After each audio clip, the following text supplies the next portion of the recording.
Now turn to Section 3. Section 3. You will hear two people talking on a radio show. First, you have some time to look at questions 21 to 24.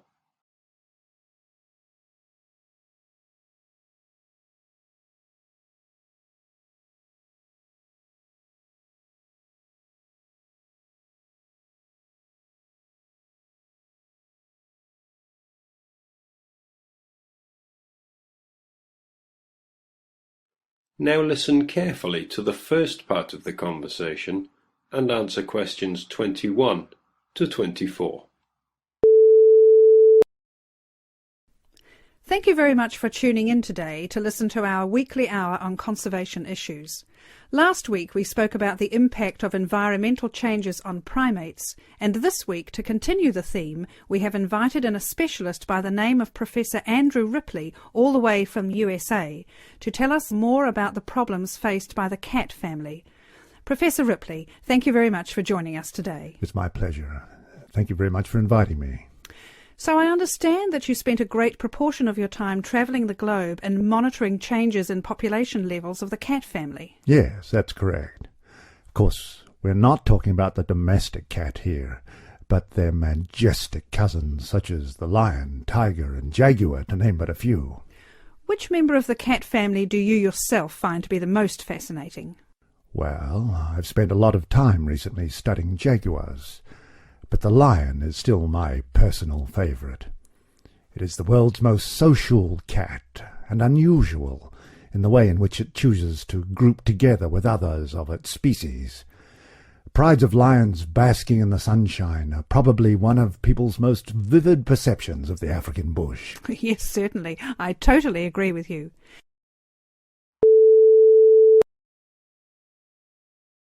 You now have some time to read questions 25 to 30.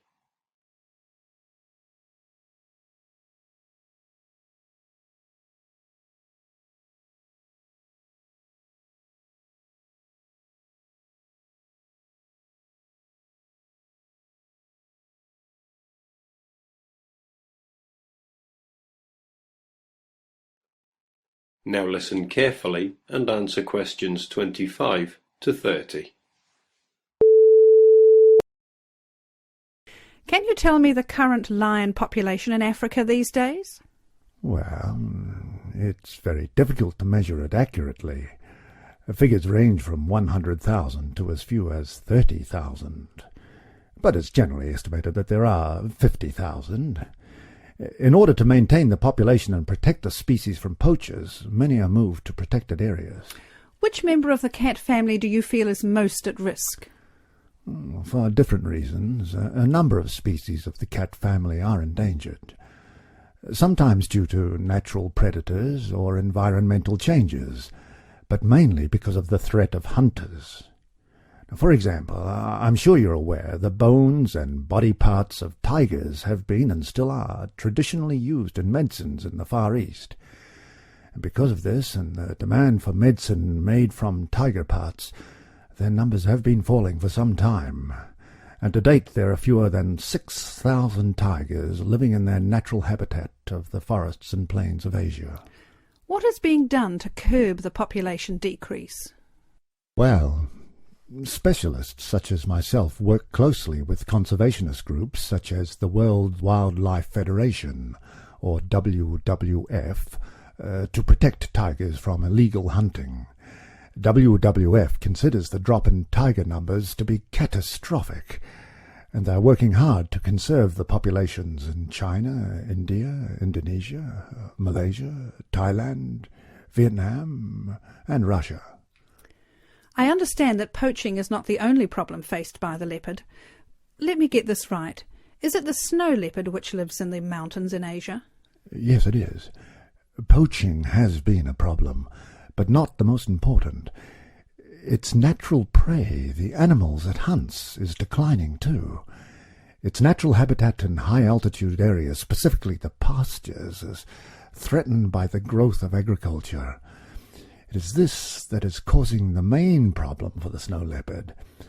It is going to be extremely difficult for numbers to recover, But again, the WWF has been working hard to continue to fund projects to aid the snow leopard in Nepal and Pakistan, and hopefully Bhutan very soon. Well, this is fascinating information you are giving us, Professor. We are just going into a short commercial break. When we come back, I have a few questions for you about the puma and the jaguar. Remember, listeners, there will be an opportunity to phone in and voice any opinions or questions you may have for the Professor in 10 minutes.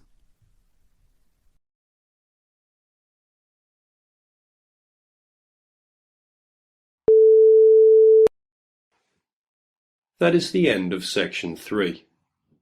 You now have half a minute to check your answers.